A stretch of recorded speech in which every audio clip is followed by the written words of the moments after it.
Hey guys, today we started making charts in Excel at Tech Thursday. So the first thing you need to do is open up your practice file that Alice sent you through our email. When you open it up, it's going to go to sheet 1. You're going to want to then click on sheet 2 down at the bottom to get the data that we're going to use today. So all you're going to do is just select it and copy and paste it. You can copy and paste however you like.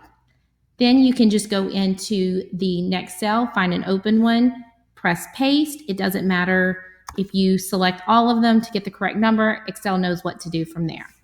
From there, we learned how to get sums and different totals using the formulas.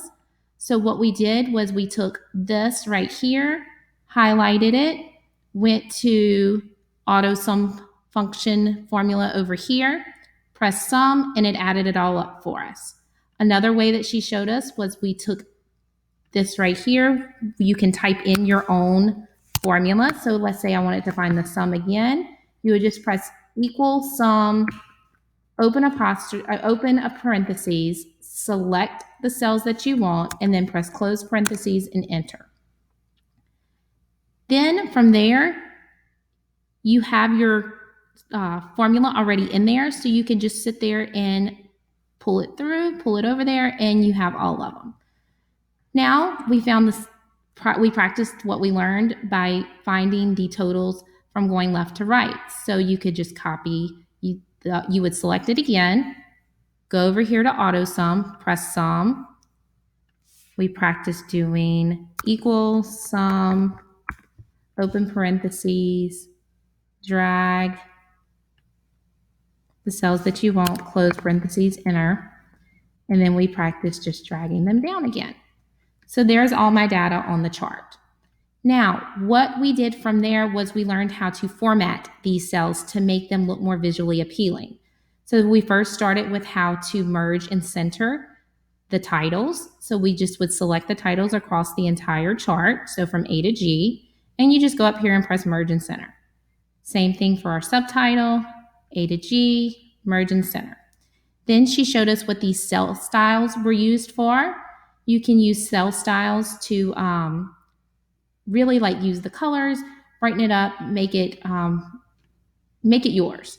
So if you want to, for our title, you can go to cell style, gives you a heading, perfect, good to go. Then for cell style again, I would go to heading 2, just because it's a little bit smaller so that it isn't the same size. Then for my other headings, I would go to heading 3. And then to keep that consistent, I would use heading 3 again so that they're both the same on both sides. Let's say I wanted to make my total columns a different color. I could go in here and add an accent color to it.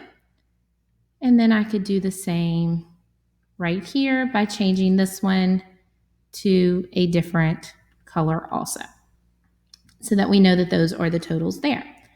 All right, so from there, all we did after that was we highlighted what we wanted to change as far as the way that the numbers looked.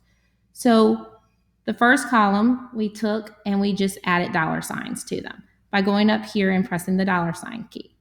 Then over here, we highlighted the rest of them. We selected all the rest, and we just want to use a comma there. So you can just use the comma style right there.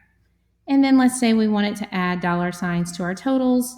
You would just go back to dollar signs. So this is pretty much where we got today. I hope this helps. I will make another video to show you how we're going to take this information and move it into a chart next week. Bye, guys.